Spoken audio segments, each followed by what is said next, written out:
வீட்டில் 4 ஆண் குழந்தைகளும் ஒரு பெண் குழந்தைகளும் இருந்தால் அந்த வீட்டில் இருக்கக்கூடிய பெண் குழந்தையை படிக்க வையுங்கள் என்று சொன்னார்கள். படிக்கக்கூடாது என்று நினைத்தவர்களுக்கு இன்று வரையில் ஒரு உறுத்தலாக எரிச்சலூட்டக்கூடியவராக எதிரியாக பிறந்து பெரியார் இருந்தே வருகிறார். சீமான் போன்ற புல்லுரிமைகள் பேசுவதை எல்லாம் சரி என்று நம்பி அப்படியே நீங்கள் நம்புவீர்களேயானால் படித்தும் முட்டாளாகத்தான் இந்த சமூகம் இருக்கும். என் பிள்ளைங்க படிச்சுட்டானப்பா இருக்கு, நாங்க தொடர்ந்து படிக்க சொல்லிட்டாங்க இருக்கோம். யார் படிக்கணும், யார் சொன்னா அப்படிங்கிற கேள்வி உங்களுக்கு எல்லாம் டாக்டர் தான் படிச்சீங்களா, வேற எதுவும் படிக்க மாட்டீங்கன்னா ஒரு மத்திய அமைச்சர் இருக்கக்கூடியவங்களே கேள்வி கேட்கிறாங்க. சொப்பனிட்டு பிள்ளையும் தான் படிக்க நினைத்ததை எப்படி இன்று மருத்துவ படிப்பை படிக்க முடியாமல் படிக்கப்பட்டதோ அதே நிலை கலை அறிவியல் கல்லூரிகளிலும் அதே போல பொறியியல் பிரச்சனை இருக்கு அப்படிங்கிற நான் புரிஞ்சுக்கிட்டாலே நான் கேள்வி கேட்க ஆரம்பிச்சிருவேன். இல்ல எந்த பிரச்சனையும் இல்லைன்னு ஒரு கூட்டம் சொல்றது நீங்க நம்புறீங்களேன்னு ஆனா நீங்க கடைசிக்கு கேள்வி கேட்க மாட்டீங்க. அன்பிற்குரிய நண்பர்களே, நம்முடைய அடிப்படை உரிமைகளிலிருந்து அதே போல மனித தன்மையிலிருந்து நீங்கள் யோசிப்பதற்கும் செயல்படுவதற்கும் எதிராக இருக்கக்கூடிய அனைத்தையும் அடித்து நொறுக்குவதுதான் பெரியாரிகளாக இருக்க முடியும். அதைத்தான் இந்த சமூகம் செய்ய வேண்டும் என்று பெரியாரை பேசக்கூடிய எங்களை போன்ற தோழர்கள் கேட்டுக் கொண்டிருக்கிறோம். ஒரு வீட்டில் 4 ஆண் குழந்தைகளும் ஒரு பெண் குழந்தைகளும் இருந்தால் அந்த வீட்டில் இருக்கக்கூடிய பெண் குழந்தையை படிக்க வையுங்கள் என்று சொன்னார் பெரியார். காரணம், பல்வேறு ஆண்டுகளாக கல்வியை மறுத்து வந்த பெண்களுக்கு கல்வியை தர வேண்டும் என்பது ஈக்விட்டி என்று சொல்வார்கள்.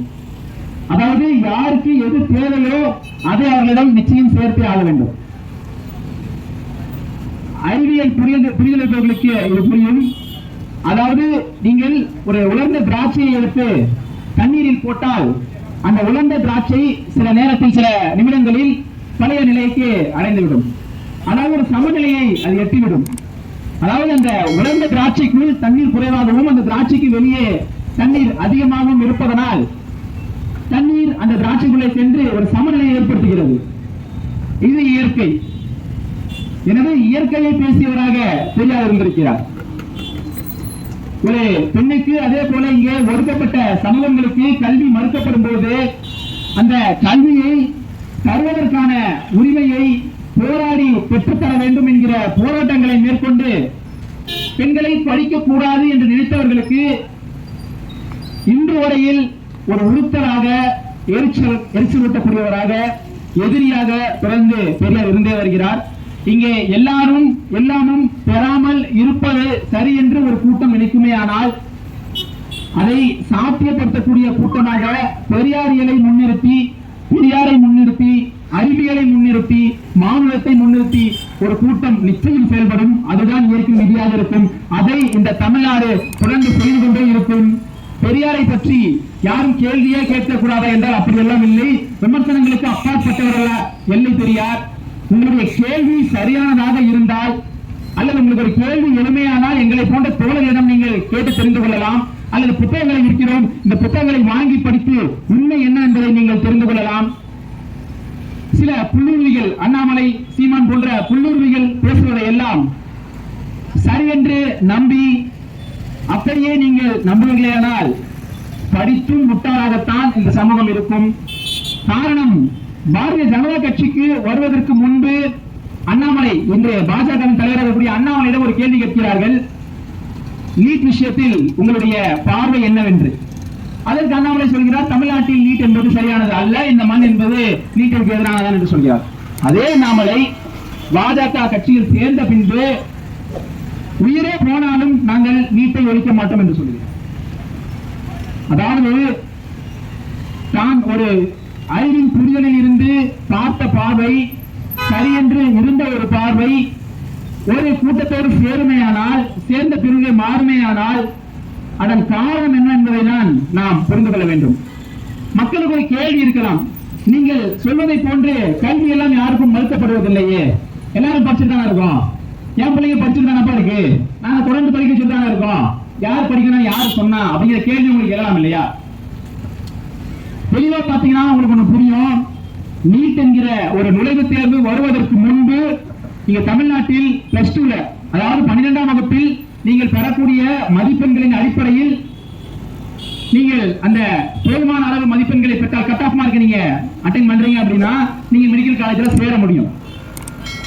ஆனா எல்லாரும் படிக்கிறான், அதை போய் ஏத்துக்க முடியும்னு ஒரு கூட்டம் கேள்வி கேட்கும் போது நீட் என்கிற ஒரு விஷம திட்டத்தை கொண்டு வந்து ஒரு சாரார் மட்டுமே மருத்துவர் ஆகிவிட வேண்டும் என்ற நோக்கத்தில் நீட் என்கிற ஒன்றை புகுத்தி இன்னைக்கு பாத்தீங்கன்னா யாரெல்லாம் டாக்டர் படிக்கிறாங்கன்னு பாத்தீங்கன்னா யாருக்கு காசு இருக்கு, யாரால லட்சக்கணக்கில் கட்டி நீட் இன்ஸ்டிடியூஷன்ல போய் படிச்சு கிளியர் பண்ண முடியுமோ அவங்க மட்டும்தான் டாக்டர் ஆகுறாங்க. அதுக்கு பதில் என்ன சொல்றாங்க அப்படின்னா, ஏன் கண்டிப்பா டாக்டர் தான் படிப்பீங்களா, வேற எதுவும் படிக்க மாட்டீங்கன்னா ஒரு மத்திய அமைச்சர் இருக்கக்கூடியவங்களே கேள்வி கேட்கறாங்க. இது மிக தெளிவா காட்டுது, நான் மட்டும்தான் டாக்டர் ஆக, எல்லாரும் இங்க ஆகக்கூடாது அப்படிங்கிற ஒரு பார்வையோட தான் இதை செய்யறாங்க அப்படின்னு. இப்படி எல்லா வகையிலையும் எல்லாரும் படிக்க விடாம பண்றத கண்கூடா பார்த்த பிறகும் எவ்வளவு முடியுமோ அவ்வளவு சட்டை கட்டுகளை கட்டி எல்லாரும் தான் படிக்கிறாங்க. தேவையில்லாம வந்து ஒரு விஷம கருத்தை பார்க்கிற மாதிரியான, நாங்க போய் பேசுற மாதிரியான ஒரு கருத்தை தொடர்ந்து பரப்பி வருகிறார்கள். இன்னும் சொல்ல போனால் இன்னும் சில ஆண்டுகளில் இப்போது எல்லாரும் படிக்கக்கூடிய ஆர்ட்ஸ் அண்ட் சயின்ஸும் சரி, அதே போல இன்ஜினியரிங்கும் சரி. இன்ஜினியரிங் ஆக்சுவலி இப்பயே வந்து என்ட்ரன்ஸ் இருக்கு, ஜேஇலாம் இருக்கு, என்ஐடிலாம் நீங்க போனோம் அப்படின்னா இப்பயே என்ட்ரன்ஸ் இருக்கு. ஆனா அட்டானமஸ் காலேஜ்ல அதே போல அரசு கல்லூரிகள்ல இன்ஜினியரிங் படிக்கிறதுக்கும் இன்னும் கொஞ்ச நாள் என்ட்ரன்ஸ் வந்துடும். அதுக்கப்புறம் யாருக்கிட்ட வசதி வாய்ப்பு இருக்கோ அவங்க மட்டும்தான் தொடர்ந்து படிக்கிறதா இருக்கும், அவங்க குழந்தைகள் மட்டும்தான் படிக்கிறதா இருக்கும். இங்கே குப்பன் வீட்டு பிள்ளையும் சுப்பன் வீட்டு பிள்ளையும் தான் படிக்க நினைத்ததை எப்படி இன்று மருத்துவ படிப்பை படிக்க முடியாமல் பறிக்கப்பட்டதோ அதே நிலை கலை அறிவியல் கல்லூரிகளிலும் அதே போல பொறியியல் கல்லூரிகளிலும் வந்து இந்த சமூகம் படிப்பில் பின்தங்கிய ஒரு சமூகமாக மாறிவிடும். ஆகவே நீங்கள் மிக தெளிவாக புரிந்து கொள்ள வேண்டும், எதற்காக நாம் போராட, எதற்காக நாம் பெரியாரை பேச வேண்டும் என்பது. புரட்சியாளர் அம்பேத்கர் ஒன்றை சொன்னார், ஒரு அடிமைக்கு அவன் அடிமை என்பதை உணர்த்திவிடு, அதன் பிறகு அவன் போராட தொடங்கி விடுவான் என்று. அதாவது எனக்கு ஒரு பிரச்சனை இருக்கு அப்படிங்கறத நான் புரிஞ்சுக்கிட்டாவே நான் கேள்வி கேட்க ஆரம்பிச்சிருவேன். இல்ல எந்த பிரச்சனையும் இல்ல, எந்த பிரச்சனையும் இல்லன்னு ஒரு கூட்டம் சொல்றதை நீங்க நம்புறீங்களேன்னு, ஆனா நீங்க கடைசி வரைக்கும் கேள்வியே கேட்க மாட்டீங்க. இதுல என்ன இருக்கு, இதுல என்ன இருக்குன்னு எப்படி நம்ம எல்லாத்தையும் விட்டோமோ அதே மாதிரி இங்க இருக்கக்கூடிய கல்வி உரிமையும் விட்டுட்டோம் அப்படின்னா அறிவில் பின்தங்கிய புத்தி மழுங்கி போன காட்டுமிராண்டியாக திரும்பவும் நம்மை கொண்டு செல்லக்கூடிய ஒரு நிலைக்கு தள்ள பார்க்கிறார்கள். அதிலிருந்து புரிதலை அடைவதற்கு, இங்கே மாநில உரிமைகளை நீங்கள் பெறுவதற்கு, அதே போல அவர்களின் சூழ்ச்சியை நீங்கள் புரிந்து கொள்வதற்கு இங்கே நீங்கள் படிக்க வேண்டிய முக்கிய ஒரு ஆளுமையாக தந்தை பெரியார் இருந்திருக்கிறார். ஒரு கட்டத்திற்கு மேல் நம்மை தமிழ்நாடு என்று பேச வைக்கக்கூடிய தன்மைக்கு அவர்கள் தள்ளிக் கொண்டிருக்கிறார்கள். தமிழர் என்ற ஒரு இனம் உண்டு, தனியே அவருக்கு ஒரு குணம் உண்டு என்பது இந்த ஒன்றியத்திற்கு நன்றாக தெரியும். அந்த குணத்தை பார்க்க நினைப்பதும் சரியல்ல, அதை நிகழ்த்தி விடுவதும் அத்தனை கடினமானது அல்ல. அந்த சூழல்களுக்கு எங்களை தள்ளிவிடுவோம் என்பது ஒன்றிய அரசுக்கு தான் சிக்கலாக இருக்கும். நாங்கள் யாருக்கும் எதிரானவர்கள் அல்ல. பெரியார் சொன்னதை போன்றுதான், ரெண்டு நாடு சண்டை போட்டுக்குச்சுன்னா அந்த ரெண்டு நாட்டுல எந்த நாடு சக்தி குறைவானதா இருக்கோ அந்த நாட்டுக்குள்ள நான் நிற்பேன்னு சொல்லி சொன்னார். அந்த நாட்டுக்குள்ள ரெண்டு மத சண்டை போடுறது அப்படின்னா எந்த மதம் ஆதிக்கமா இருக்கோ அந்த மதத்துக்குள்ள நிக்காம எந்த மதம் ஆதிக்கத்துக்கு உட்படுகிறதோ அந்த மதத்துக்குள்ள நிற்பேன் அப்படின்னு சொல்லி சொன்னார். ஒரு மதத்துக்குள்ள ரெண்டு ஜாதி சண்டை போட்டா எந்த ஜாதி தாக்குதலுக்கு உள்ளானதோ அந்த ஜாதியோடு நிற்பேன் என்று சொன்னார். அந்த ஜாதிக்குள்ள வீட்டுக்குள்ள ஒரு கணவன் அந்த மனைவியை ஆதிக்கத்திற்கு உள்ளாக்குவனே ஆனால் நான் அந்த பெண்ணுக்கு ஆதரவாக நிற்பேன் என்று சொன்னார். இப்படி யாருக்கு எதிரானவர் பெரியார் என்றால் ஆதிக்கத்திற்கு எதிரானவர். ஆகவே ஆதிக்கம் என்பது எந்த வடிவில் வந்தாலும் பெரியாரியலை சரியாக புரிந்து கொண்ட தமிழ்நாடு போராடும். தந்தை பெரியாருடைய பெயர் அவர் இறந்து போய் 52 அல்ல, இந்த மாணவ சமூகம் அறிவில் சிறந்து விளங்க போராடும் வரையில் தந்தை பெரியாருடைய பெயர் இருக்கும். அந்த பெயரை அந்த சித்தாந்தத்தை வீழ்த்துவதற்கு சீமானை போன்ற எத்தனை அறவேக்காட்டு சங்கிகள் வந்தாலும் சரி, பெரியாரை வீழ்த்துவது என்பது அத்தனை சுலபமானதல்ல. காரணம், வேறு எந்த தலைவரும் செய்யாத ஒன்றை மிக தெளிவாக பெரியார் செய்து போனார்.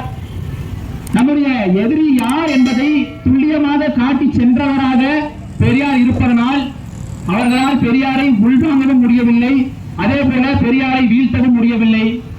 ஆகவே தமிழர்கள் மிக தெளிவானவர்கள்.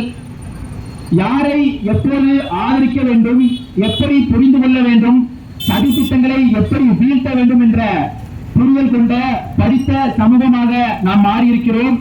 அது மேன்மேலும் வளருவதற்கு உலகத்தில் இருக்கக்கூடிய அத்தனை துறைகளிலும் சிறந்து விளங்கக்கூடிய ஒரு இனமாக தமிழினம் மாறுவதற்கு நாம் படித்தாக வேண்டும். நாம் படிப்பதற்கு தடையாக ஒரு கூட்டம் இருக்குமேயானால் வரலாற்றிலிருந்து நாம் கற்றுக்கொள்ளக்கூடியது, ஆதிக்கத்திற்கு எதிராக சண்டை செய்ய நமக்கான வழிமுறைகளை பகுத்தறிவு பகலவன் தந்தை பெரியார் தந்து போயிருக்கிறார். நாங்கள் எந்த கட்சியிலும் இனியும் சேரப்போவதில்லை, அதே போல உங்களிடமிருந்து எந்த பயனையும் அடைய போவதில்லை. நீங்க யாராவது ஒரு பெரியாரிஸ்ட் எலெக்ஷன் பார்த்திருக்கீங்களா? அதாவது தன்னுடைய ஒரு திராவிட இயக்கத்தில் இருக்கக்கூடிய ஒரு ஆளு எலெக்ஷன் பார்த்திருக்க மாட்டீங்க. நாங்க ஓட்டு கேட்க வர மாட்டோம், எங்களுக்கு நீங்க இதை செய்யுங்க அதை செய்யுங்க எதுவும் பண்ண போறதில்லை. சொல்ல போனா சொந்த வீட்டு சோத்தை தின்னுட்டு மக்களுக்காக வேலை செஞ்சுட்டு இருக்கோம். இப்ப எந்த பயனையும் அனுபவிக்காத ஒருவராகத்தான் பெரியார் இருந்தார். பெரியாரின் தொண்டர்களும் அப்படியாக தன்னுடைய சொந்த காசுல சோத்து தின்னுட்டு ஊர் மக்களுக்காக உழைப்பவர்களாகத்தான் பெரியாரிய தொண்டர்களும் அதே போல பெரியாரிய இயக்கங்களும் இருக்கிறார்கள். உங்களிடம் எங்களுடைய தோழர்கள் சிலர் உங்களால் முடிந்த உதவியை கேட்டு வருவார்கள். அதில் எங்களுக்கு எந்த தயக்கமும் இல்லை. காரணம், மக்களுக்காக நாங்கள் போராடுகிறோம், மக்களுக்காக வேலை செய்கிறோம், மக்கள் பிரச்சனைகளுக்கு முன்னிற்கிறோம். ஆகவே எங்களுக்கு உரிமை இருப்பதாகவே பார்க்கிறோம். உங்களால் முடிந்த நிதி உதவியை தந்து, அதே போல நீங்கள் அறிவில் சிறந்து விளங்குவதற்கு, புரிதலை நீங்கள் பெறுவதற்கு சில புத்தகங்களை இங்கே விற்பனைக்கு வைத்திருக்கிறோம். அந்த புத்தகங்களை வாங்கி பயனடைமாறு அன்போடு கேட்டுக்கொள்கிறோம். ஆதிக்கமானது எந்த வடிவில் வந்தாலும் அதை வீழ்த்தும் ஆளாக பெரியார் இருப்பார். பெரியாரின் சித்தாந்தமான திராவிடம் இருக்கும். பெரியார் இன்னும் இன்னும் எதிரிகளை பதற வைத்துக் கொண்டே இருப்பார். ஏனெனில் அவர்தான் நம்முடைய தமிழினத்தின் தலை சிறந்த தலைவனாக பேசியது மட்டுமில்லாமல் நமக்கான உரிமைகளை பெற்றும் தந்தவராக இருந்ததால் தந்தை பெரியாரை உள்வாங்கி ஆதிக்கத்துக்கு எதிராக சமன் செய்து வெல்வோம் என்று சொல்லி வாய்ப்பளித்தமைக்கு நன்றி பாடி விடைபெறுகிறேன். வாழ்க பெரியார், வெல்க திராவிடம். நன்றி.